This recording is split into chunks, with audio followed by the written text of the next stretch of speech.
नमस्कार विद्यार्थी मित्रों, धोरण 8 हिंदी विषय में आज આપણે इकाई 7 सोच अपनी अपनी यह पढ़ना है। चलिए, किसी विषय के पक्ष और विपक्ष में तर्क वितर्क सहित अनेक अपने विचारों को अभिव्यक्ति ही वाद विवाद है।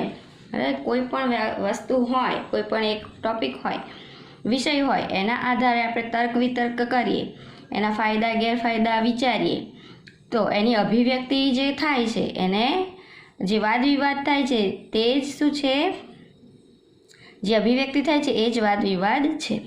वाद विवाद मौखिक भावाभिव्यक्ति का अत्यंत प्रभावशाली तथा महत्वपूर्ण रूप है।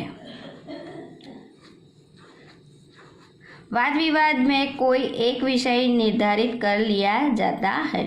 कुछ विद्यार्थी उस विषय के पक्ष में तथा कुछ विषय विपक्ष में अपने अपने तर्क इकट्ठे करके कार्यक्रम के दिन श्रोताओं के सामने प्रस्तुत करते हैं। एक वक्ता पक्ष में अपने विचार रखता है तो दूसरा वक्ता विपक्ष में। इस प्रकार वक्ताओं को अपनी बात की पुष्टि तथा विपक्षी के कथन के खंडन का अवसर मिलता है। तो यहाँ कोई भी एक विषय पर चर्चा करवानी होय छे, वाद विवाद करवानो होय छे, एवुं ज आपणे आ पाठमां पण करवाना छे। आपणा पाठमां पण आपणने घणा बे चित्र आपेला छे, ए चित्रने जोवानुं छे, एना आधारे एना प्रश्नना जवाब आपवाना छे। तो तमारी पासे सोच अपनी अपनी में आवा बे चित्र आपेला छे। એટલે કોઈ પણ વિષયમાં પક્ષ के और विपक्ष में तर्क वितर्क सहित अपने विचारों की अभिव्यक्ति ही वाद विवाद है। चलिए, नीचे दिए गए चित्रों को ध्यान से देखिए, फिर उन पर आधारित प्रश्नों के कक्षा में वाद विवाद कीजिए। बे चित्र आपेला छे, एना आधारे वाद विवाद करवानो छे। जो आपणे बधा साथे होत तो घणी ज मजा आवत। बे पाठ पाड़ी देत अने एमां आपणे दरेक विद्यार्थीओने ए वस्तु पर वाद विवाद करत। पण आपणे अत्यारे આપણે વિડીયો દ્વારા મળી રહ્યા છે એટલા માટે આપણે હું આવી રીતે એના જવાબ સીધા તમને કહી દઉં છું। दोनों चित्रों में क्या अंतर है? तो दोनों चित्रों में से एक चित्र गांव का और दूसरा चित्र नगर का है।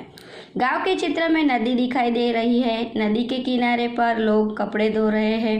नदी का पानी भर रहे हैं। एक लड़का नदी में नहा रहा है और कुछ लोग नदी के किनारे बैठकर काम कर रहे हैं। गांव में दिखने वाले सभी घर कच्चे हैं। गांव के जीवन में सभी तरफ शांति का वातावरण दिखाई दे रहा है। तो पहला जो चित्र है हमारे पास वह गांव का चित्र है और दूसरा जो चित्र है वह शहर का चित्र है। तो दूसरा चित्र नगर के जीवन को दिखाता है। नगर में सभी लोग के मकान पक्के हैं। नगर में बड़ी बड़ी इमारतें हैं। सड़कें और पक्की और चौड़ी है।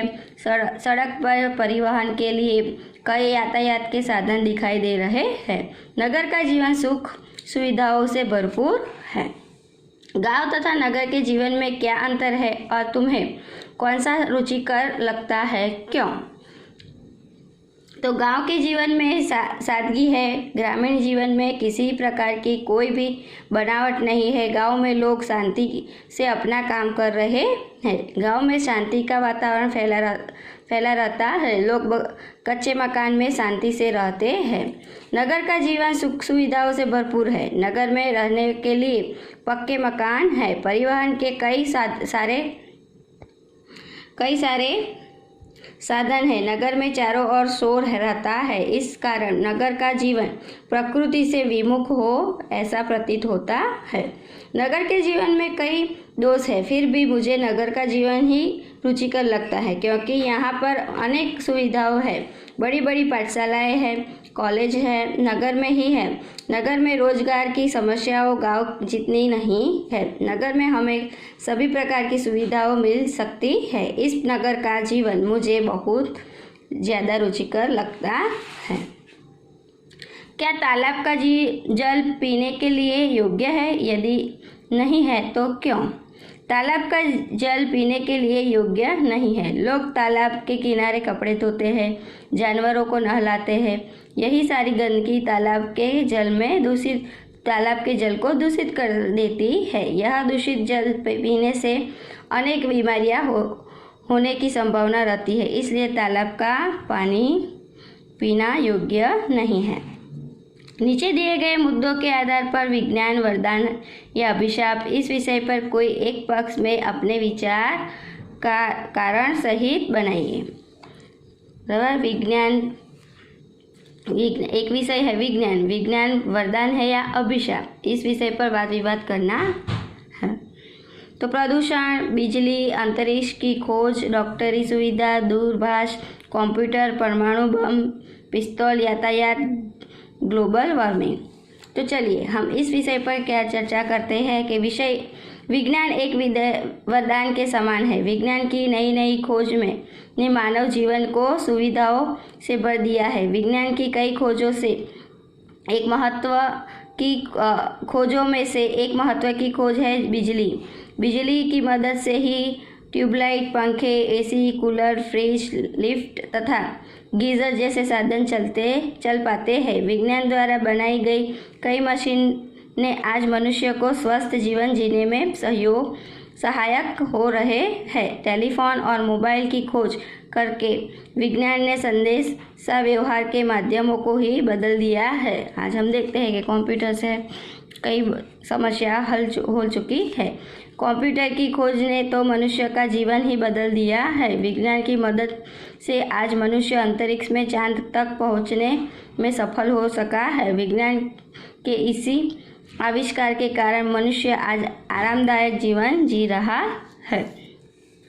तो आज हम यहाँ पर इतने ही प्रश्न लेते हैं। अगले वीडियो में अगले प्रश्न के वाद विवाद करेंगे। Thank you.